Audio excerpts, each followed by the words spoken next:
Shalom jemaat semua ICC IFGF Bali, dimanapun Anda berada pagi hari ini, mari sama-sama kita tundukkan kepala untuk berdoa sebelum kita mendengarkan firman Tuhan. Bapa di dalam surga, kami minta Roh-Mu berkuasa atas kami, turun atas kami, sehingga saat kami mendengar firman-Mu, Engkau membuka hati kami, membuat kami mengerti apa yang menjadi kehendak-Mu, apa yang Engkau inginkan dalam kehidupan kami ya Tuhan. Kami berdoa biar berkat Tuhan mengalir dalam kehidupan setiap umat-Mu pagi hari ini. Biarkan kami menjadi pelaku-pelaku firman-Mu, bukan hanya pendengar saja ya Bapa. Biar benih firman-Mu jatuh di tanah yang subur, bertumbuh dan berbuah lebat dalam kehidupan kami semua. Terima kasih Bapa di surga, dalam nama Yesus kami berdoa. Haleluya. Amin. Amin. Selamat pagi semuanya. Hari ini kita akan bahas firman Tuhan mengenai disiplin ilahi. Masih di dalam series Unshakable atau tidak tergoncangkan. Mari kita baca Alkitab kita dalam Ibrani pasal 12 ayat yang ke-27. Ungkapan satu kali lagi menunjuk kepada perubahan pada apa yang dapat digoncangkan. Karena ia dijadikan supaya tinggal tetap apa yang tidak tergoncangkan.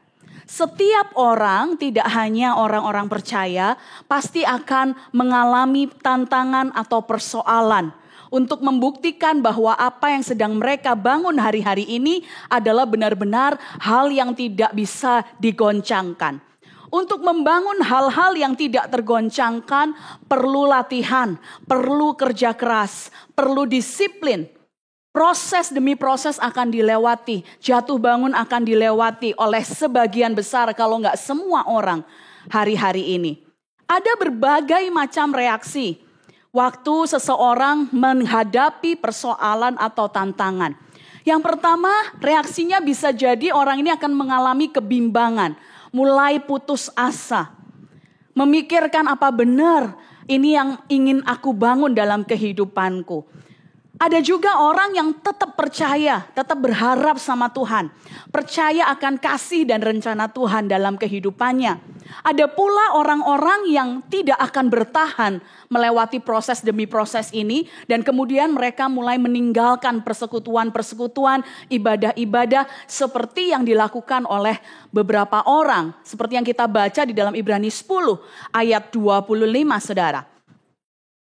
Hari ini kita akan belajar firman Tuhan dari Ibrani 12 ayat 9 sampai 11.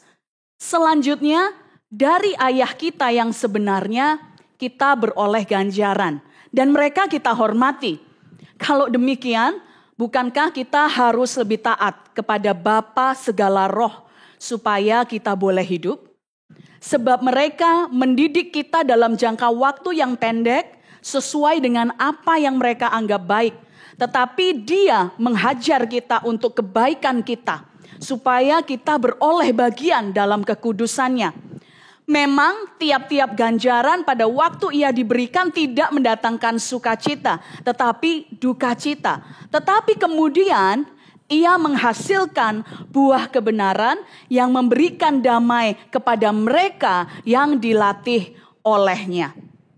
Kasih Allah dalam kehidupan Anda dan saya begitu besar, sangat besar, sehingga Allah ingin menegur kita, mendisiplin kita dan memperingatkan kita supaya kita jadi umat yang lebih kuat lagi, yang tidak tergoncangkan Bapak Ibu Saudara sekalian.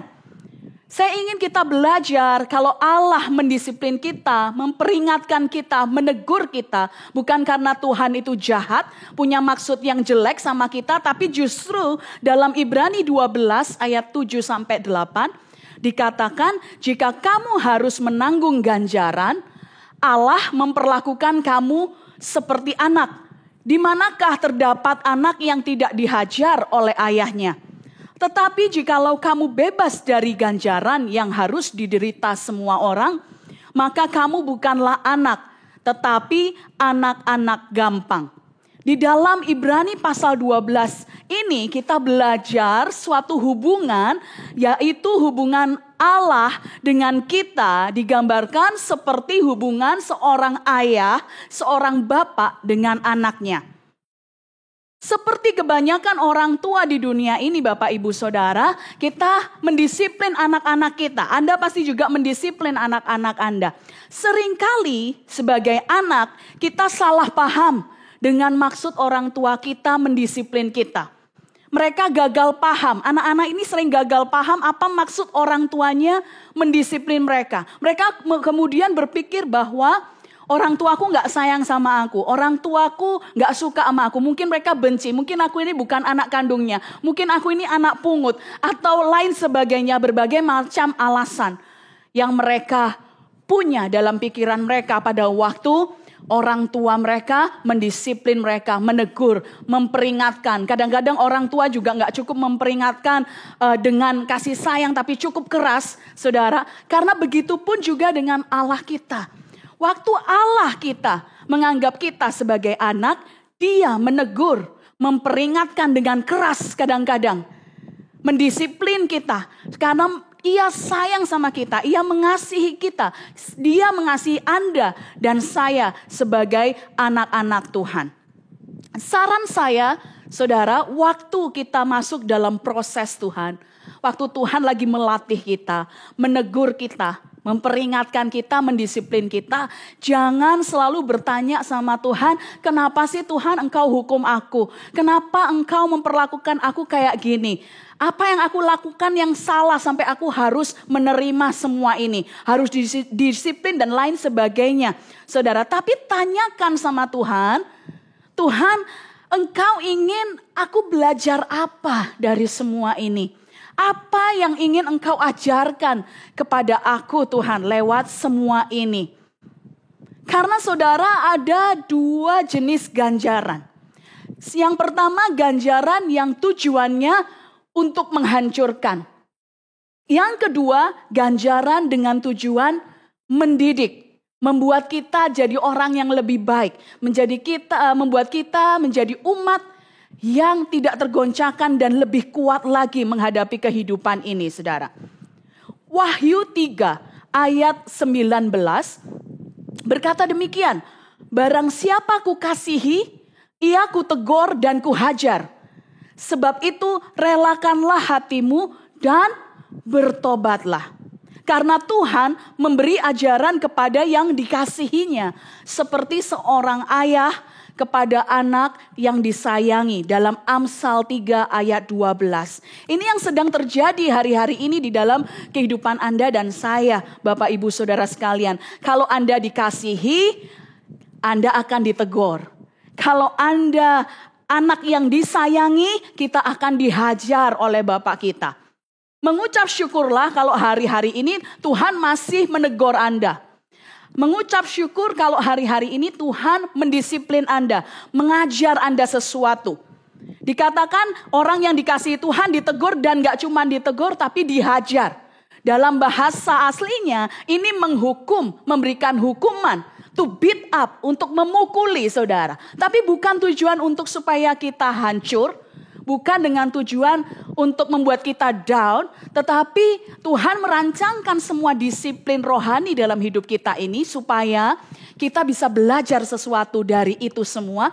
Dan melakukannya sehingga kita bisa jadi umat yang lebih kuat saudara. Disiplin membuat kita menjadi umat yang lebih kuat. Kalau kita mengalami sesuatu yang kita sebut pemanjaan, seringkali banyak anak-anak hari-hari ini juga sering dimanja oleh orang tuanya. Saya percaya itu bukan membuat anak-anak jadi lebih kuat, tetapi membuat kita makin lemah. Seorang anak mungkin akan merasa gak nyaman, seringkali gak nyaman waktu mereka menerima disiplin. Tapi akan lebih tidak nyaman lagi buat si anak ini kalau dia tidak dianggap sebagai anak. Jadi saudara, kalau hari-hari ini Anda ingin dianggap anak oleh Allah Bapa di surga, siap-siap relakan hatimu untuk menerima teguran dari Tuhan. Relakan hatimu untuk menerima hajaran dari Tuhan supaya saya percaya pada akhir proses didikan Tuhan ini, dan itu bukan suatu proses yang akan berakhir segera, tapi akan berlangsung seumur hidup kita.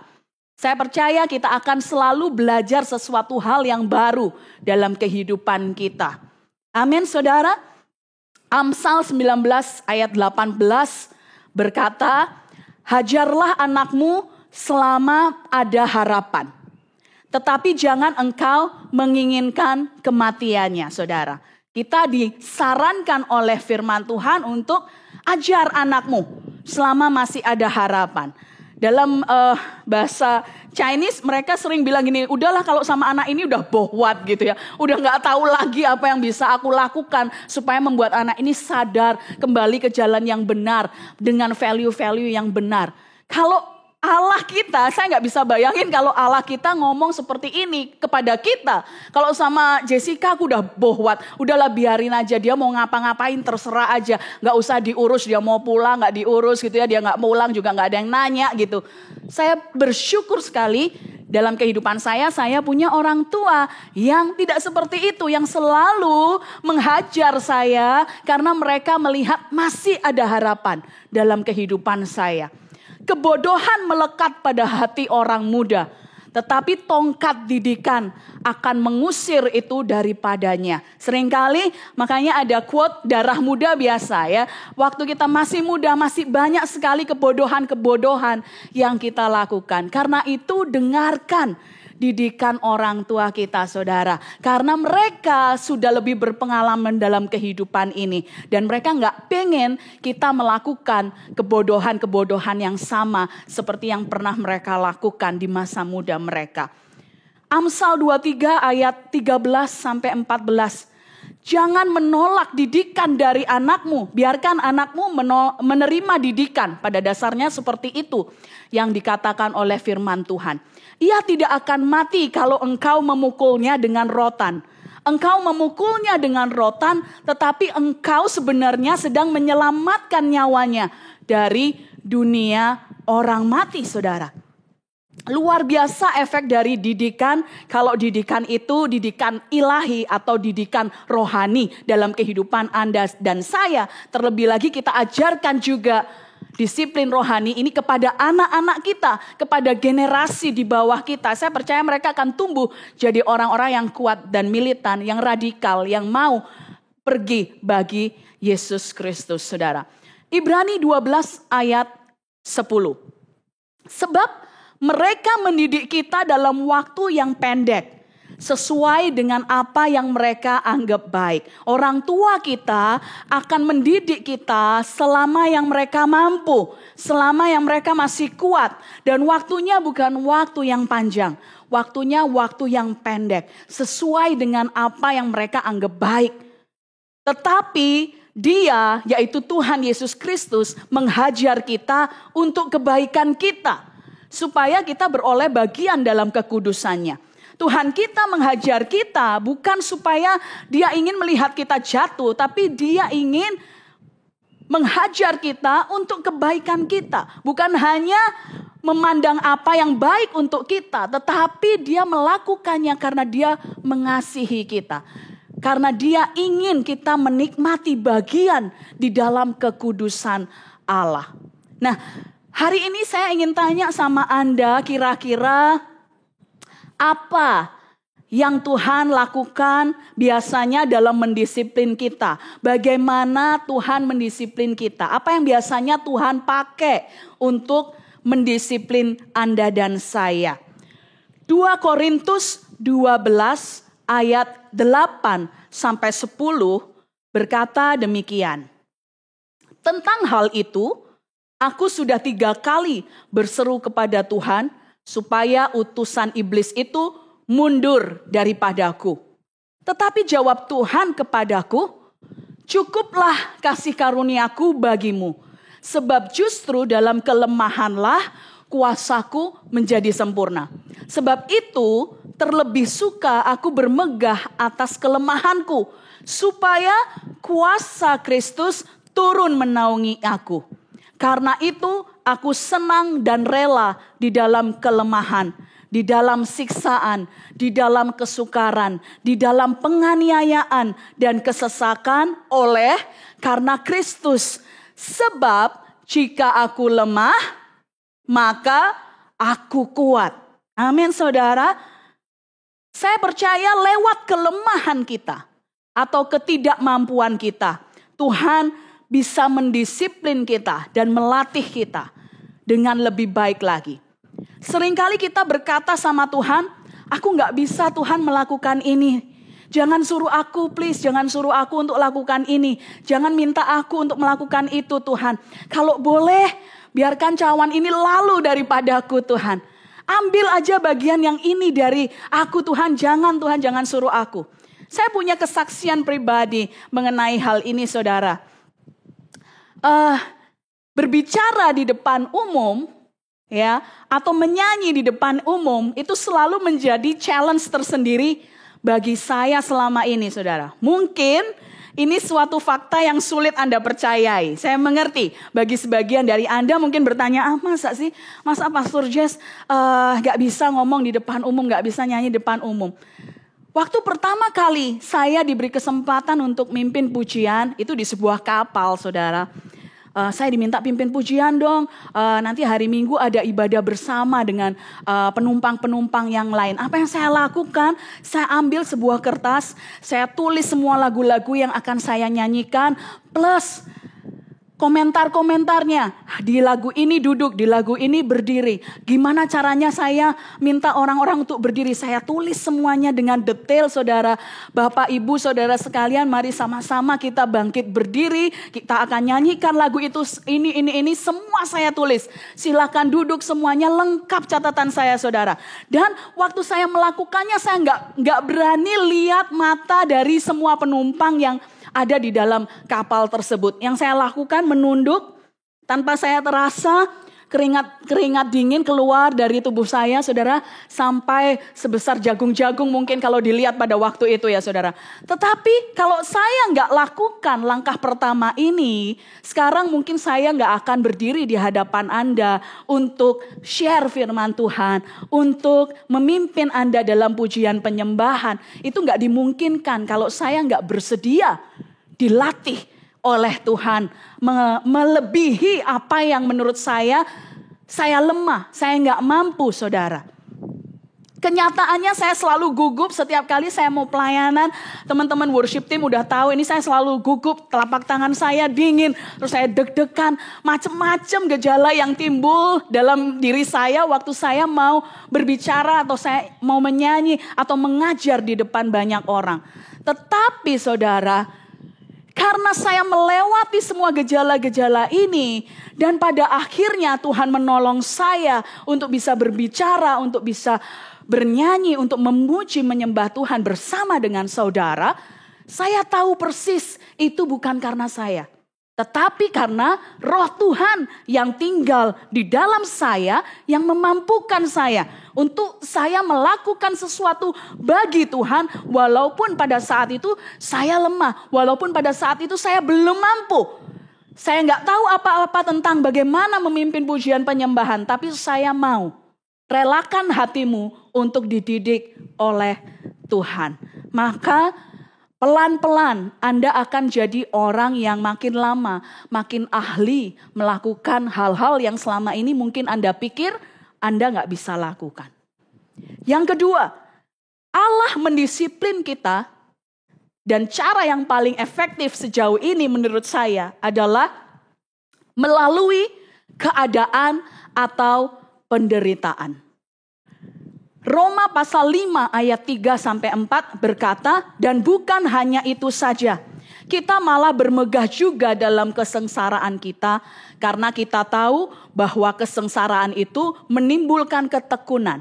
Dan ketekunan menimbulkan tahan uji. Dan tahan uji menimbulkan pengharapan. Saudara-saudaraku, anggaplah sebagai suatu kebahagiaan apabila kamu jatuh ke dalam berbagai-bagai pencobaan. Sebab kamu tahu bahwa ujian terhadap imanmu itu menghasilkan ketekunan. Dan biarlah ketekunan itu memperoleh buah yang matang. Supaya kamu menjadi sempurna dan utuh dan tidak kekurangan suatu apapun. Yakobus 1 ayat 2-4.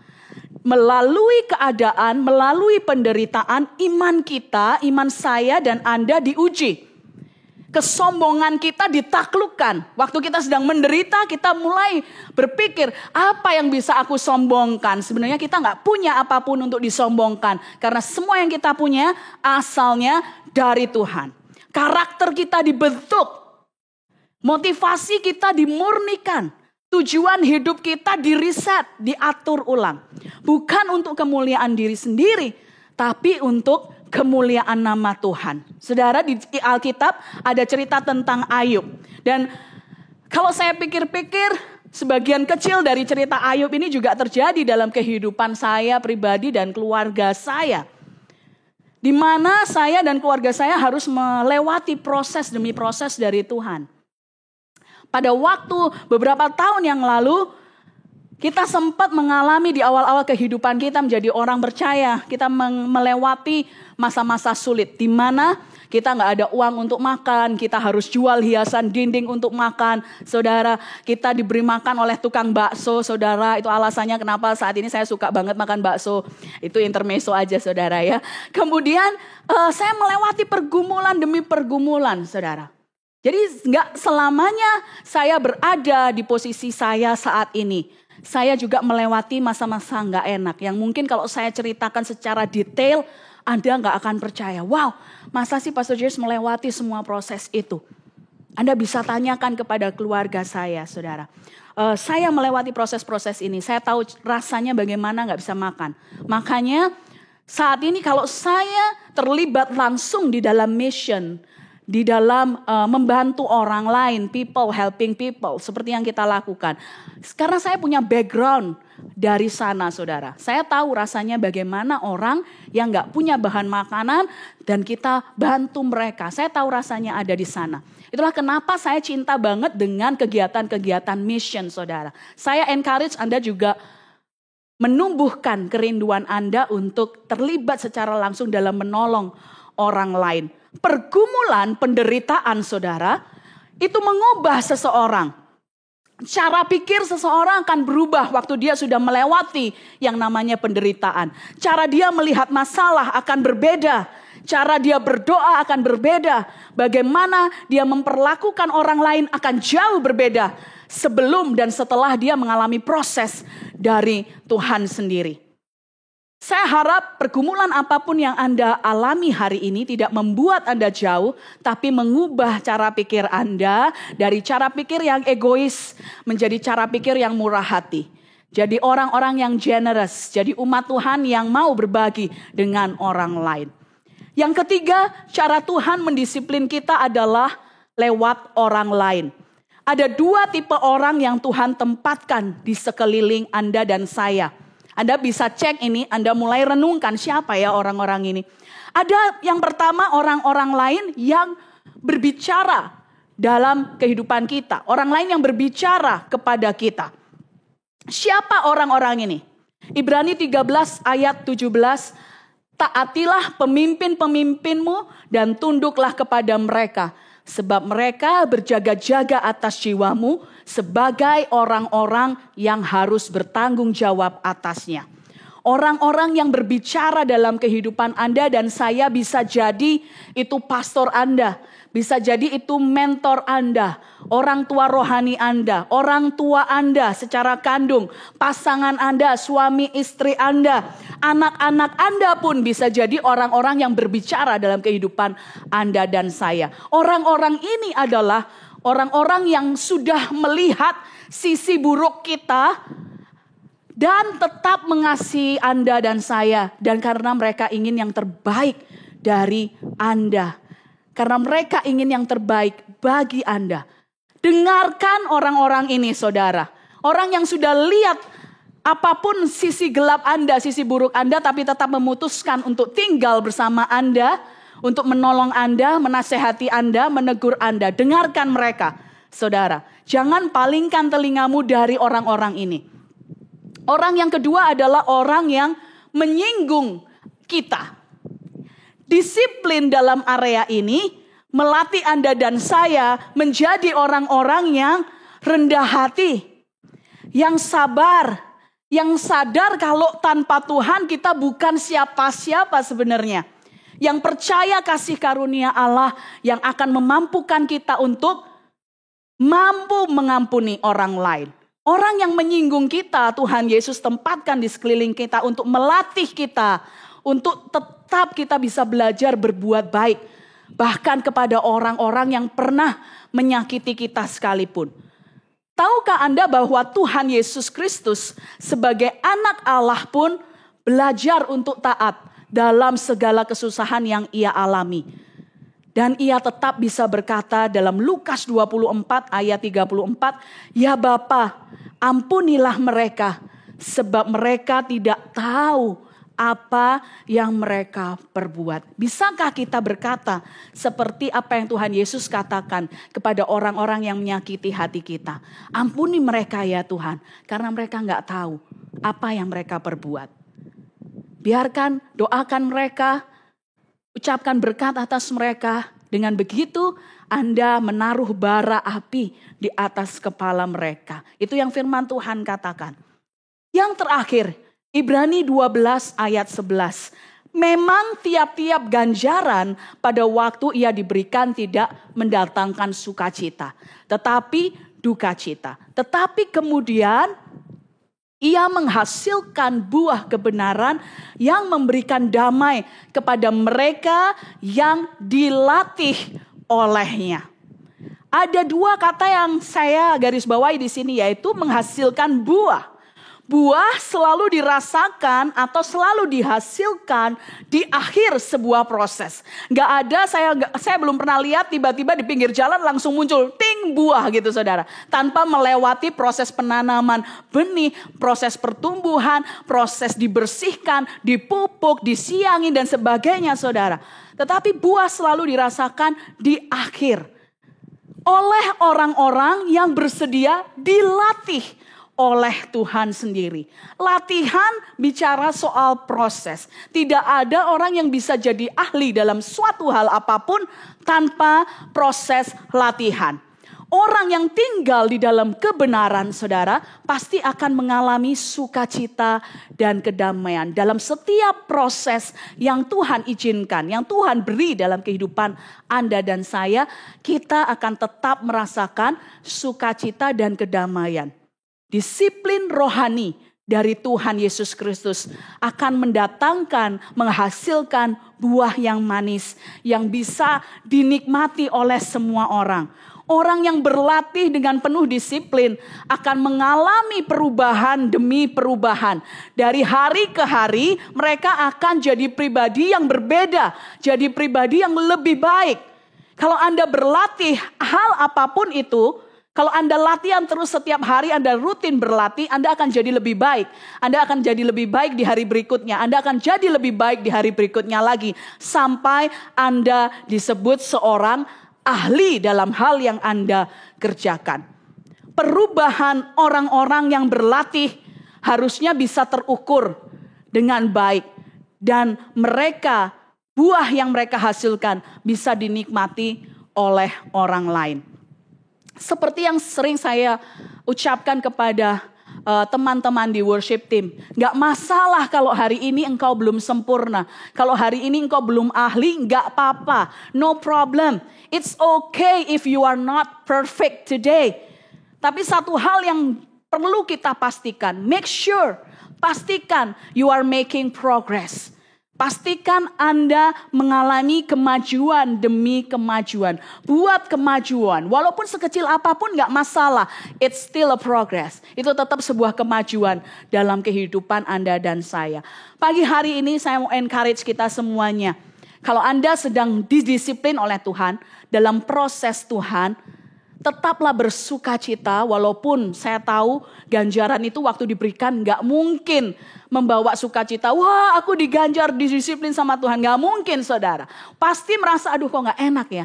Gak enak ya. Tapi percayalah, Tuhan tahu disiplin yang Anda lakukan, latihan yang Anda lakukan akan membuat Anda jadi ahli dalam hal-hal yang Tuhan sedang ajarkan dalam kehidupan Anda dan saya.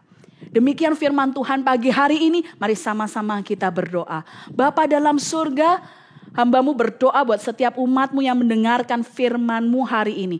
Hamba-Mu berdoa supaya setiap kami tanpa terkecuali bisa menerima didikan dari Engkau sendiri tanpa bersungut-sungut, tanpa komplain Tuhan Yesus. Kami berdoa, kami mau relakan hati kami untuk Engkau didik dan Engkau hajar Tuhan. Karena kami percaya apabila disiplin itu datang dari Engkau, ganjaran itu datang dari Engkau. Satu tujuan-Mu bukan membuat kami jatuh tergeletak, tetapi justru akan membuat kami bangkit menjadi umat yang lebih kuat, menjadi umat yang tidak tergoncangkan dalam kehidupan kami. Terima kasih Tuhan, berkati setiap umat-Mu Tuhan dalam segala aspek kehidupan mereka.